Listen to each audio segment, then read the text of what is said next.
Ito po mga kababayan. So unahin po natin itong si Pampilo Lacson. Naku po mga kababayan, alam niyo ba? Hindi pa. O ito.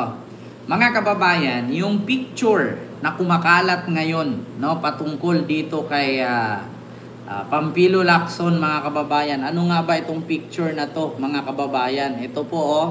Kung nakita nyo po, mga kababayan, ayan po. Picture na kasama ni Ping Lacson. Ang mga diskaya ay ginawang issue ng mga DDS at ginawa nilang panira, no? Para masira daw si Lacson.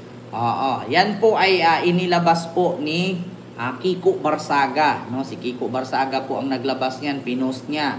Credit to the owner. Please investigate the validity of this image of Senator Lacson private meeting with the Diskayas. Ayan na. So, mga kababayan, ipaparinig ko po sa inyo yung naturang balita. Easy 5-star hotel booking. Install now. Naku po. Guys, I wasn't gonna spill, but I cannot gatekeep this anymore. Okay, so there's this app called Sezzle. Viral ang litrato ngayon ni Senator Ping Lacson kasama ang kontrobersyal na mag-asawang Diskaya na ibinahagi ni Cavite Congressman Kiko Barzaga. Pero may isa pang bagay na nabisto ang mga senador tungkol sa mag-asawang contractor sa budget hearing kanina. Para bigyan ng mga balita, Mobile Journal, Naku, si Ping Lacson masisira dito. Magpaliwanag ka. Yan ang caption ng litratong ito na ipinost ni Congressman Kiko Barzaga at umaani ngayon ng samot-saring komento sa social media. Kita dyan si Senate Blue Ribbon Committee Chair Pampilo Lacson at ang kontrobersyal na mag-asawang sina Curly at Sara Diskaya. Si Sara, naka-finger heart pa nga. At heto na nga ang paliwanag ni Senator Ping. Kuha raw ang picture na yan noong patapos na ang 90-day campaign period para sa 2025 midterm election. Dinala raw ng campaign supporter mula Davao na si Fred Villaroman ang pamilyang Diskaya sa kanyang opisina para raw imbitahan si Lacson na dumalo sa isang campaign rally kasama ang Pinoy Ako party list na ang kandidato ay kanilang anak. Pero tumanggi raw ang senador bilang respeto kay Senate President Tito Soto na tsuhin ni Vico kalaban naman noon ni Sara sa pagka-mayor sa Pasig. Tuloy-tuloy naman ang pagbusisi ng Senado sa pambansang pondo. Sumalang sa subcommittee ang 320.5 billion pesos proposed budget ng DOH. So yun po yun ha, ang totoong kwento niyan, mga kababayan. Yung totoong kwento niyan, hindi po si Senator Ping Lacson pumunta sa bahay ng mga Diskaya. Ang totoong kwento dyan, ang mga Diskaya po mismo ang pumunta sa opisina niya. Kasi ito po ay nag-i-end na nga ang 90-day period, no? At iniimbitahan po ng mga Diskaya si Senator Ping Lacson na pumunta sa isang rally na gaganapin or kumbaga parang sorte nga sa Pasig. Ngunit hindi po pumunta si Senator Ping Lacson, no, bilang respeto sa kanyang kaibigan na si Senate President ngayon, si Tito Soto, para lamang sa kanyang pamangking si Vic Soto. So, si Vico Soto. Kaya po mga kababayan, hindi po lahat, no, ng mga picture, hindi po lahat ng mga larawan nakadikit ninyo yung mga controversial na tao ay may kinalaman. Di ba? Hindi po lahat ng kadikit ay may kinalaman. Paano mga kababayan kung tanungin ko? Si Mark Villar nga may picture sa mga Diskaya. So, ibig sabihin ba, si Mark Villar din ba ay kasabwat sa mga Diskaya? Di ba? Yun ang tanong mga kababayan. Hindi lahat, no, ng mga panauhin na dadikitan ng mga Diskaya ay sangkot sa pangungurakot sa flood control project. Paano kung questionin din ng taong bayan, si Mark Villar nga kasama ng mga Diskaya, so sangkot din ba? Investigate Mark Villar.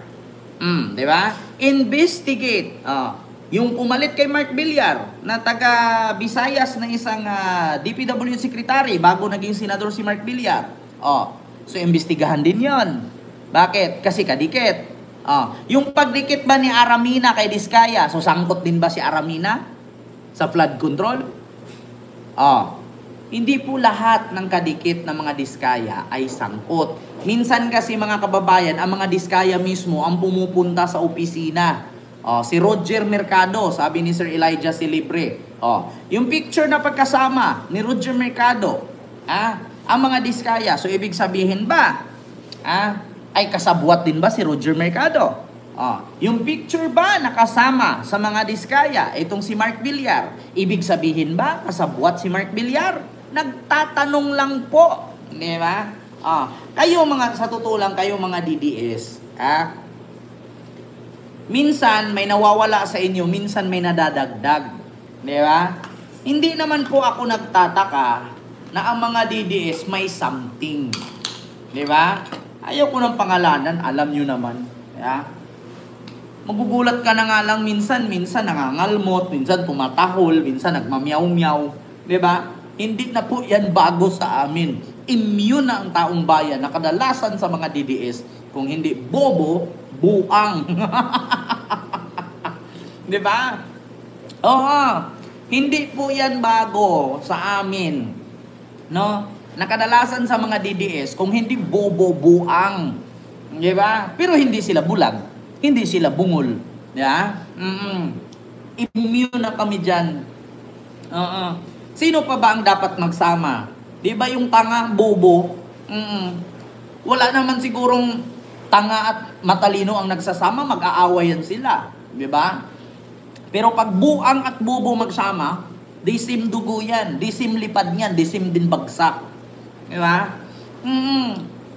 Sa totoo lang mga kababayan, ipinaliwanag na po ni Senador Ping Lacson kung ano ang kadahilanan kung bakit nakasama ni Senador Ping Lacson ang mga diskaya. Ulitin ko po hindi po si Senador Ping Lacson ang pumunta sa bahay ni Diskaya. Bagko si Diskaya po ang pumunta sa opisina ni Ping Lacson. Ni Senator Ping Lacson kasama ang kontrobersyal na mag-asawang Diskaya na ibinahagi ni Cavite Congressman Kiko Barzaga. Pero may isa pang bagay na nabisto ang mga senador tungkol sa mag-asawang contractor sa budget hearing kanina. Para bigyan ng mukha ang balita, Mobile Journal. Ma'am Aiko Chan, hello po. Magpaliwanag ka. Yan ang caption ng litratong ito na ipinost ni Congressman Kiko Barzaga at umaani ngayon ng samot-saring komento sa social media. Kita dyan si Senate Blue Ribbon Committee Chair Panfilo Lacson at ang kontrobersyal na mag-asawang sina Curly at Sara Diskaya. Si Sara, naka-finger heart pa nga. At heto na nga ang paliwanag ni Senator Ping. Kuha raw ang picture na yan noong patapos na ang 90-day campaign period pa. Kuha ang picture na yan nung patapos na ang 90-day campaign period. Pumunta ang mga Diskaya kasama ang isang panauhin, dinala sa opisina ni Ping Lacson. Sa 2025 midterm election, dinala raw ng campaign supporter mula Davao na si Fred Villaroman ang pamilyang Diskaya sa kanyang opisina para raw imbitahan si Lacson na dumalo sa isang campaign rally kasama ang Pinoy Ako Party List na ang kandidato ay kanilang anak. Pero tumanggi raw ang senador bilang respeto kay Senate President Tito Soto na tsuhin ni Vico kalaban naman noon ni Sara sa pagka-mayor sa Pasig. Kita ninyo? Yun ang totoo dyan. Mga kababayan, kung sangkot si Ping Lacson, di kasuhan ninyo tapos. Di ba? Imbestigahan ninyo. Hindi yung puro kay aligasyon, wala namang nakukulong. Di ba? Yan ang mahirap. Alam nyo sa totoo lang, I will tell you frankly prangkahan tayo dito. Kaming mga content creator, kaming mga reactor, kaming mga vlogger, pabor sa amin yan. Kahit nga bulbul ng mga politician pag-usapan ninyo, pag-usapan namin, kikita kami. Di ba? Walang problema sa amin yan. Kahit bukas sabihin ninyo, si Sara bungal yan dito, walang bagang. Pwede ko i-content yan, kikita ako. Ang problema kasi dyan, anong mapapala mo? Di ba? Kami kumikita, ang tao. Nga. Di ba? At totoo lang, prangkahan po tayo mga kababayan, kahit ano po na ibabalita dyan, pagre-reaction na namin, hanggat may manunood sa amin at hindi mag-skip ng ads, kumikita po kami. Yeah? Actually, Ma'am Princess Paris, mahina po talaga ang internet ko. Totoo po yan. Diba? Pasensya na po mga kababayan. Kanina pa po yan, mahina talaga ang internet ko. Diba? Kaya sa totoo lang mga kababayan, ganun po talaga yan. Diba? Walilihilo po. At least pinaliwanag ni Ping Lacson. Kaya ako, yung mga nag-question dyan sa picture o larawan ni Ping Lacson na kasama sila sa mga Diskaya, mag-file kayo ng kaso. Imbestigahan ninyo. Yeah? I-file ninyo kaso, kasuhan nyo kasi baka kasabwat. Yeah? O imbestigahan ninyo. Baka kasi may makita kayong anomalya o baka nabigyan si Ping Lacson. Diba? O. So, imbestigahan ninyo. Simple lang naman yan eh. Ganun lang. Wala nang patumpik-tumpik pa. Na boom, kararaka. Sabi ni Vice. Kung meron man, imbestigahan, kasuhan, tapos ang usapan. 'Di ba? So ano pa bang ano? 'Di ba? Big love shout out Marlo Munar, big love shout out po.